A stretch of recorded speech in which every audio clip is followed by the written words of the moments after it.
ڈرتے ہوئے کہنے لگی، پلیز آپ مجھ سے تھوڑا دور رہ کر بات کریں، اس سے پہلے کہ اسامہ کوئی اور حرکت کرتا۔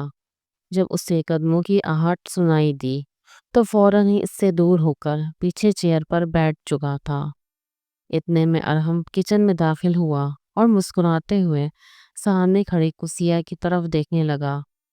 کہنے لگا، اور میڈم رات کو میرے لیے کھانا بنا رہی ہو؟ میں نے بولا تھا رہنے دینا، میں باہر سے کھانا لے کر آؤں گا۔ اس نے سامنے کھڑی اس معصوم سی لڑکی کی طرف دیکھا تھا۔ اگلے ہی لمحے اس کی نظر اسامہ کی طرف گئی۔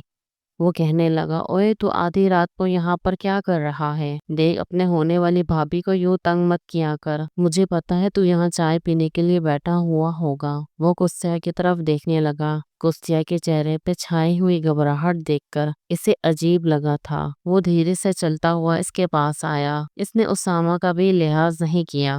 اس کی کندھوں سے پکڑ کر اپنے قریب کرتا ہوا کہنے لگا، کسیا تمہیں کیا ہوا ہے؟ سب کچھ ٹھیک تو ہے نا؟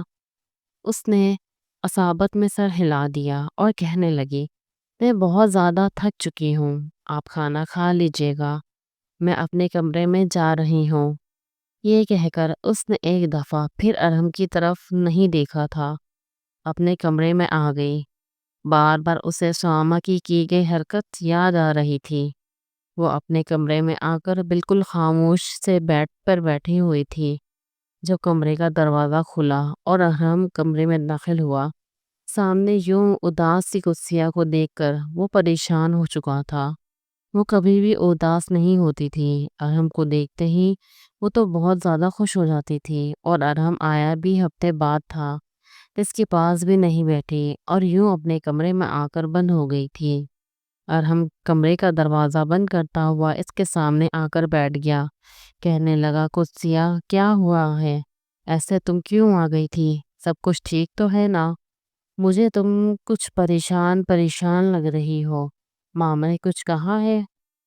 اس کے ہاتھ کو اپنے ہاتھ کی گرفت میں لیتا ہوا کہنے لگا تو کسیا فوراً ہی اپنا ہاتھ پیچھے کیا اور نفی میں سر ہلاتی ہوئی کہنے لگی، نہیں کسی نے کچھ بھی نہیں کہا، بس میری طبیعت ٹھیک نہیں، مجھے سونا ہے، پلیز آپ یہاں سے جائیں۔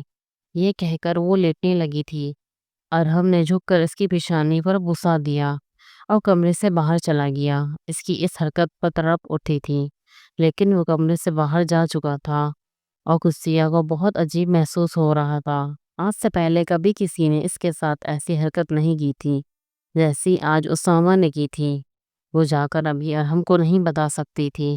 وہ اپنی خالہ کے بارے میں اچھی طرح جانتی تھی۔ پھر خالہ نے یہ کہنا تھا کہ دونوں بھائیوں کے درمیان پھوٹ ڈلوا رہی ہو۔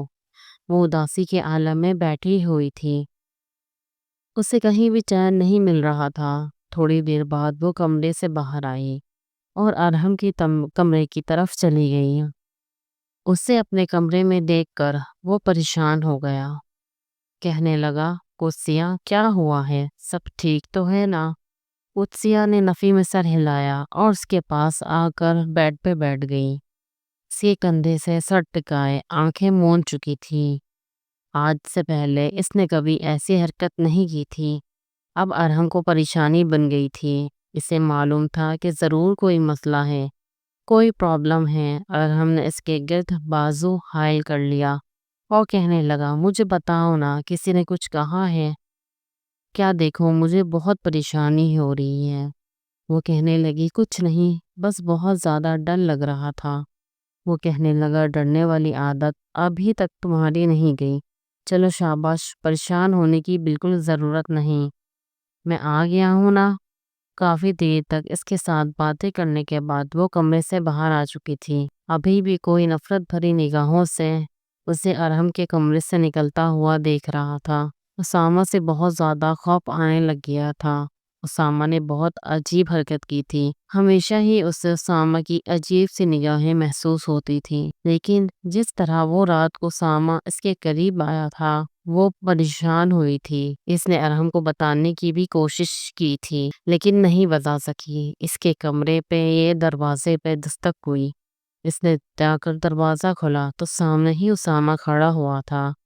اس نے قدسیہ کو پیچھے کی طرف دھکا دیا اور کمرے کا دروازہ بند کر دیا۔ قدسیہ گھبراتے اسے بار بار بھیک مانگ رہی تھی اپنی عزت کی، لیکن اس کی آنکھوں پر تو ہوس کی پٹی بنی ہوئی تھی۔ وہ اس کے رونے چیخنے کی بھی پرواہ نہیں کر رہا تھا۔ کمرے سے باہر آواز نہیں جا سکتی تھی۔ وہ رو رہی تھی، سسک رہی تھی، لیکن وہ شیطان بنا ہوا تھا۔ اسے یہی لگ رہا تھا کہ قدسیہ اپنا آپ پہلے اس کے بھائی کو سونپ چکی ہے، جس کی وجہ سے وہ اس کے وجود سے اپنی ہوس پوری کرنے لگ گیا تھا۔ وہ رونے لگی تھی، اس کا پورا وجود کپکپانے لگ گیا تھا۔ وہ کہنے لگی، اسامہ خدا کے لیے ایسا مت کرو۔ وہ بے بس ہو چکی تھی۔ وہ کوئی اتنی بہادر لڑکی نہیں تھی کہ اس کا مقابلہ کر سکتی۔ وہ تو ہمیشہ ارحم کی زبان بولتی تھی، ارحم کی وجہ سے خود کو بہت بہادر سمجھتی تھی، لیکن اس کی زبان پر صرف ارحم کا نام تھا۔ روتی ہوئی کہہ رہی تھی، ارحم مجھے بچا لیں اس درندے سے، ارحم آپ کہاں ہیں؟ وہ چیخ رہی تھی، لیکن اس کی ذرا سے بھی آواز ارحم تک نہیں پہنچ رہی تھی۔ وہ اس کے وجود سے اپنی ہوس پوری کر رہا تھا۔ ارحم کمرے میں بے چینی کے عالم میں لیٹا ہوا تھا۔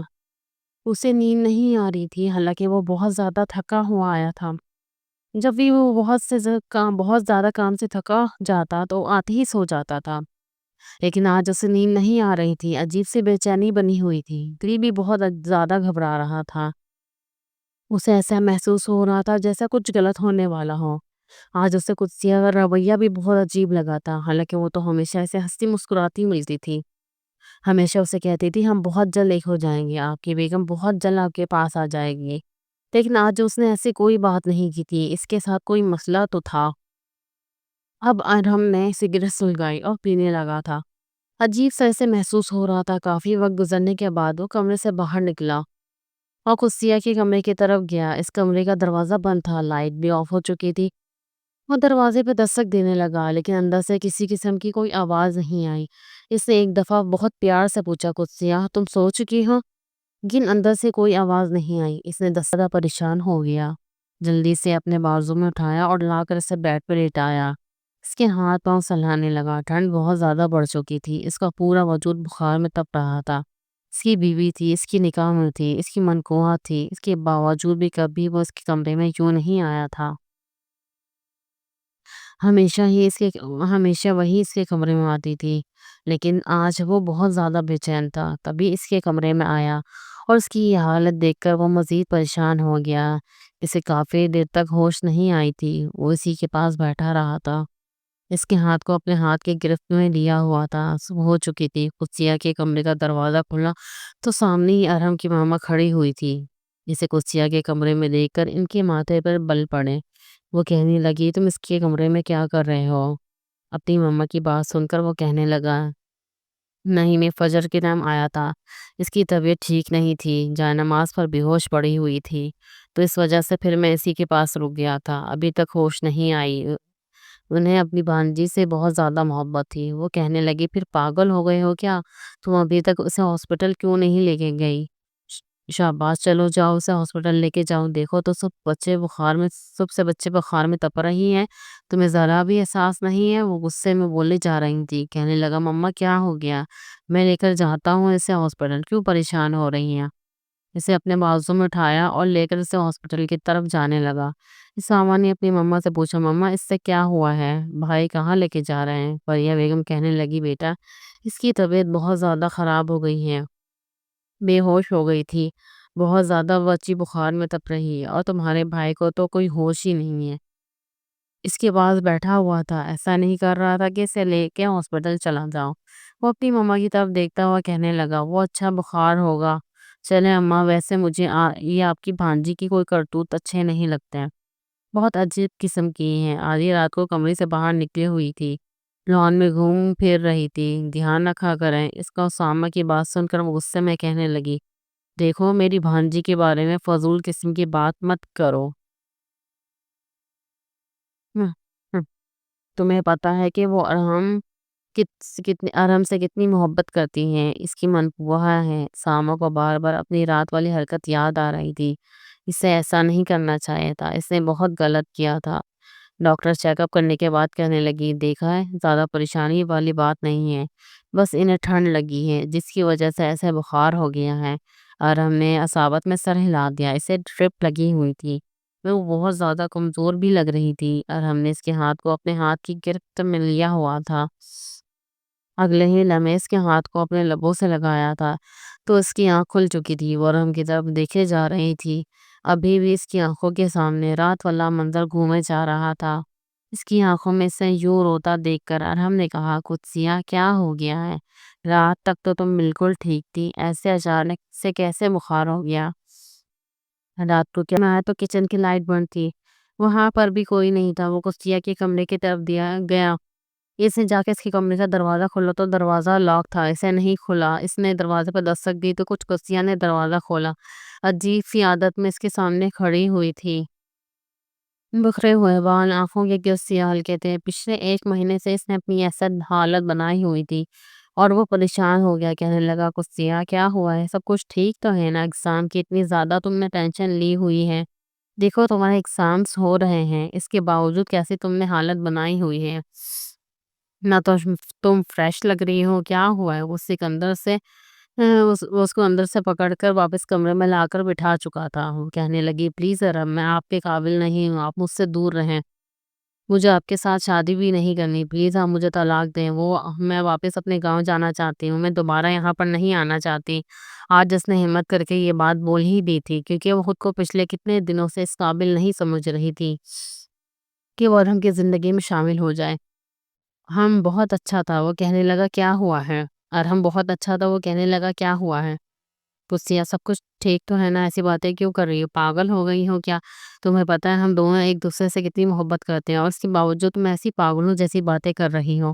دیکھو کسی نے تمہیں کچھ کہا ہے تو مجھے بتاؤ، مما نے کچھ کہا ہے؟ دیکھو مما تو تم سے بہت زیادہ محبت کرتی ہیں، شاید انہوں نے تمہیں ساس والے روپ میں دیکھا ہوگا اور تم ایسی باتیں کر رہی ہو۔ وہ دھیرے دھیرے اس کے بالوں کو سلاتا ہوا بولے جا رہا تھا۔ وہ کہنے لگی، پلیز آپ مجھے مت چھوا کریں، میرے قریب مت آیا کریں، میں آپ کے قابل نہیں ہوں۔ اور ہم کو دال میں کچھ کالا لگ رہا تھا، اس کے لبوں کی ساری مسکراہٹ غائب ہو چکی تھی۔ وہ کہنے لگا، کیا ہوا ہے؟ مجھے سچ سچ بتاؤ، دیکھا اگر تم سچ نہیں بتاؤ گی تو میں تمہارے ساتھ بہت برا پیش آؤں گا۔ وہ رو دھونے کو تھی لیکن پھر بھی اس نے کوئی جواب نہیں دیا، کہنے لگی، نہیں، مجھے کچھ بھی نہیں ہوا، بس آپ مجھے اکیلا چھوڑ دیں، مجھے آپ کے ساتھ شادی نہیں کرنی، قابل نہیں سمجھتی خود کو آپ کی بیوی بننے کی۔ اور ہم کو یہ بات بہت بری لگ رہی تھی، اور ہم کہنے لگا، کیوں نہیں تم اس قابل سمجھتی خود کو، بتاؤ مجھے۔ اس سے غصے میں اس کی کندھوں سے پکڑ کر جھنجھوڑ کر رکھ دیا تھا، اور ہم کے لیے اس کے یہ باتیں ناقابل برداشت تھیں، وہ تو اس سے الگ ہونے کے بارے میں کبھی سوچ بھی نہیں سکتا تھا۔ وہ کہنے لگی، اور دیکھیے ارحم، میں گاؤں کی سادہ سی لڑکی ہوں، جبکہ آپ تو بہت ہی خوبصورت ہیں، پیارے ہیں، بہت زیادہ پڑھے لکھے ہیں، آپ کسی خوبصورت سی لڑکی کو ڈیزرو کرتے ہیں، مجھے نہیں۔ یہ کہہ کر وہ رو دینے کو تھی، اس کی آنکھوں کے گرد سیاہ حلقے اور اس کی بڑی ہوئی رنگت ہر چیز اس بات کی گواہی دے رہی تھی کہ وہ کس کنڈیشن سے گزر رہی ہے۔ اچانک وہ پھوٹ پھوٹ کر رونے لگی، اور ارحم نے اسے اپنے قریب کرنا چاہا، اسے اپنے سینے سے لگانا چاہا، لیکن اس نے ارحم کو دھکا دے دیا۔ اچانک ہی وہ وہیں پر بے ہوش ہو چکی تھی، اور ارحم نے اسے ہوش میں لانا چاہا، اس کے گال کو سہلانے لگا۔ اسے نہیں سمجھ آ رہی تھی کہ وہ ایسی باتیں کیوں کرے گی۔ اسے لے کر ہاسپٹل آ چکا تھا، جیسے ہی اس نے ایمرجنسی وارڈ میں لٹایا تو ڈاکٹر اس کا چیک اپ کرنے آ چکی تھی۔ اس کی کنڈیشن بہت عجیب ہوئی پڑی تھی۔ ڈاکٹر نے اس کا چیک اپ کرنے کے بعد جو بات ارحم کو بتائی، وہ سن کر ارحم کو یوں لگا جیسے وہ اگلا سانس لینا بھول جائے گا، وہ پاگل ہوئے جا رہا تھا۔ ڈاکٹر کی بات سن کر کہنے لگا، یہ آپ کیا فضول کی بات کر رہی ہیں؟ ڈاکٹر کہنے لگی، نہیں، آپ کی کیا لگتی ہے؟ بہن لگتی ہے؟ یہ شادی شدہ نہیں ہے کیا؟ اس کی بات سن کے ارحم نے سب سے پہلے اپنی آنکھیں بند کر تھی، وہ اپنی عزت کو یہ نیلام نہیں ہونے دینا چاہتا تھا۔ اگلے ہی لمحے ارحم کہنے لگا، نہیں نہیں، ایسی بات نہیں ہے، یہ میری وائف ہے اور ہم شادی شدہ ہیں۔ یہ کہہ کر وہ خاموش ہو چکا تھا۔ ڈاکٹر کہنے لگی، او دیکھیے، یہ بہت زیادہ سٹریس میں ہیں، انہیں کہیں کہ اپنا سٹریس کم کریں، انہیں ریلیکس رکھنے کی کوشش کریں، ورنہ ان کے ساتھ ساتھ بیبی کی جان کو بھی خطرہ ہو سکتا ہے۔ یہ کہہ کر ڈاکٹر میڈیسن لکھ کر دینے لگی اور وہ کمرے میں آیا تو سامنے ہی وہ اسٹریچر پہ لیٹی مسلسل چھت کو گورے جا رہی تھی اور ارہم کو سمجھ نہیں آ رہی تھی وہ اس سے کیا سوال کریں، اسے کیسے پوچھیں۔ وہ ایسی تو نہیں تھی، وہ تو ارہم سے بہت زیادہ محبت کرتی تھی۔ وہ بھی بہت ٹوٹ کر ارم کو چاہتی تھی۔ پھر وہ اس نے ایسا کیسے کیا اس کے ساتھ، کیسا تعلق قائم کیا؟ آج تک اس کا بدلا ہوا رویہ اس کی ایسی کنڈیشن کی سمجھ نہیں آ رہی تھی۔ اس کے ساتھ کسی نے یہ سوچ کر ارہم کی جان نکلنے کو تھی، کیونکہ وہ کبھی بھی اسے دھوکے باز نہیں سمجھ سکتا تھا، نہیں کبھی اسے برا بھی نہیں سمجھ سکتا تھا، نہ ہی کبھی اسے غلط کہہ سکتا تھا۔ وہ دھیرے دھیرے چلتا ہوا اس کے پاس آیا، اس کے سامنے بیٹھ کے اس کے ہاتھوں کو اپنے ہاتھ کے گرفت میں لیا اور کہنے لگا، مجھے سچ سچ بتاؤ، مجھے ساری حقیقت بتاؤ۔ اس نے فوراً ہی اپنے ہاتھ کو پیچھے کر لیا، کہنے لگی، ابھی بھی آپ کو لگتا ہے کہ میں آپ کے قابل ہوں؟ میں نے بولا ہے نا میں آپ کے قابل نہیں ہوں۔ میں کیا کروں؟ میں بس بے بس ہو چکی ہوں، مجھے سمجھ نہیں آ رہی میں کیا کروں۔ وہ رو دینے کو تھی، اسے اسامہ کی دھمکیاں یاد آ رہی تھی، وہ کیسے ارہم کو بتائے اٹھ کر بیٹھ چکی تھی، اپنے ہاتھوں میں چہرہ چھپائے بہت شدت سے رونے لگ گئی تھی، اور ارہم کو یہ دیکھ کر غصہ آ گیا۔ وہ کہنے لگا، دیکھو میں تم سے کچھ پوچھ رہا ہوں، مجھے سچ سچ بتاؤ، یہ کس کا ہے؟ کس نے تمہارے ساتھ؟ آگے وہ مزید بول بھی نہیں سکا تھا، اور وہ روتی ہوئی کہنے لگی، آپ کے بھائی اسامہ نے یہ سب کچھ کیا ہے۔ اس سے یہ لگتا تھا کہ میں آپ کے ساتھ مزید وہ کچھ بول بھی نہیں پا رہی تھی، اس کی زبان اس کا ساتھ نہیں دے رہی تھی، وہ روتی سے سکتی رہی، اور اسامہ کا نام سنتے ہی ارہم کے تن بدن میں آگ لگ چکی تھی۔ اسے بالکل بھی اندازہ نہیں تھا کہ وہ ایسا کر سکتا ہے، وہ بھائی جس پر اسے بہت فخر تھا، جسے وہ بہت اچھا سمجھتا تھا، اس نے اس کی بیوی کے ساتھ، اس کا بس نہیں چل رہا تھا وہ جا کر اسامہ کے ساتھ کچھ کر دے۔ وہ خاموش ہو چکا تھا، جاتے ہوئے اسامہ کی طرف دیکھا اور کہنے لگی، اب آپ مجھے قبول نہیں کریں گے؟ ہونے کا اندیشہ ہوا تھا، کیونکہ آج سے پہلے جب بھی ارم اس انداز میں بات کرتا تھا، جس سے بھی بات کرتا تھا، پھر اس کے ساتھ اچھا نہیں کرتا تھا، اور اسامہ کو پریشانی لاحق ہو چکی تھی۔ اگلے دن کوسیا کو واپس اس کے گاؤں بھیج دیا گیا تھا، اور ساتھ ہی رخصتی کی تاریخ کو لے کر آئے تھے، اور ہم ایک لمحہ بھی اس کی طرف سے بے خبر نہیں رہا تھا۔ ہر 2 منٹ بعد اسے کال کر کے کہتا، اس کی طبیعت کے بارے میں پوچھتا تھا، اسے کہتا تھا سب سے دور رہو، کسی کے پاس جانے کی ضرورت نہیں۔ میں وہ بہت پریشان تھی، نہ جانے ارہم کے دماغ میں اب کیا چل رہا تھا، وہ کیا کرنے لگا تھا۔ وہ دن بھی آ گیا جب وہ رخصت ہوئے گئے، دلہن بنی اور ارہم کے کمرے میں بیٹھی ہوئی تھی، مسلسل ہچکی اور سسکیوں کے ساتھ روئے جا رہی تھی، اس کا پورا وجود کپا رہا تھا۔ جب ارہم کمرے میں داخل ہوا تو وہ مزید شدت سے رونے لگی، کہنے لگی، میں آپ کے قابل نہیں تھی تو پھر کیوں آپ نے میرے ساتھ شادی کی؟ وہ کہنے لگا، اس میں تمہارا گناہ نہیں تھا، اگر تمہارا گناہ تھا تو ابھی کے ابھی کہنے لگی، نہیں میرا کوئی گناہ نہیں تھا۔ وہ کہنے لگا، اٹھو تمہیں کہیں لے کے جانا ہے۔ وہ پریشان ہو گئی، کہنے لگی، کہاں لے کے جانا ہے؟ مجھے کہیں بھی نہیں جانا۔ وہ کہنے لگا، اٹھو، جتنا بولا اتنا کرو۔ یہ کہہ کر اسے اٹھایا، اس کے ساتھ چلتی جا رہی تھی، باہر آ کر اس نے گاڑی میں بٹھایا، کچھ پریشانی کے عالم میں سے پوچھے جا رہی تھی کہ ہم نے کہاں جانا ہے کچھ، لیکن مجھ سے کچھ بھی نہیں بتا رہا تھا۔ کہنے لگا، بس کہیں جانا ہے۔ گاڑی سنسان سڑک پر چلی جا رہی تھی، اور کسیا کو بہت زیادہ ڈر لگ رہا تھا، نہ جانے وہ اس کے ساتھ کیا کرنے والا ہے، کہاں لے کر جا رہے ہو۔ وہ ہچکیوں کے ساتھ روتے ہوئے کہنے لگی تھی۔ ارہم نے غصے میں کہا، رونا بند کرو، اگر ایک آنسو بھی تمہارا نکلا تو مجھ سے برا کوئی نہیں ہوگا۔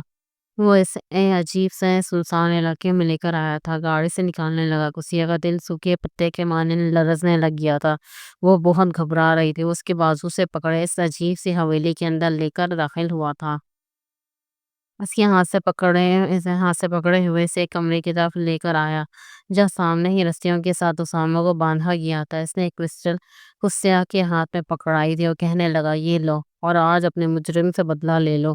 وہ حیرت سے اس چیک کی طرف دیکھے جا رہی تھی، پھر اس نے ارہم کی طرف دیکھا، نفی میں سر ہلاتے ہوئے کہنے لگی، نہیں میں ایسا نہیں کر سکتی۔ وہ کہنے لگا، کیوں نہیں کر سکتی؟ وہ تمہارا گنہگار ہے، تم اس سے بدلہ لو، تم جو سزا دینا چاہتے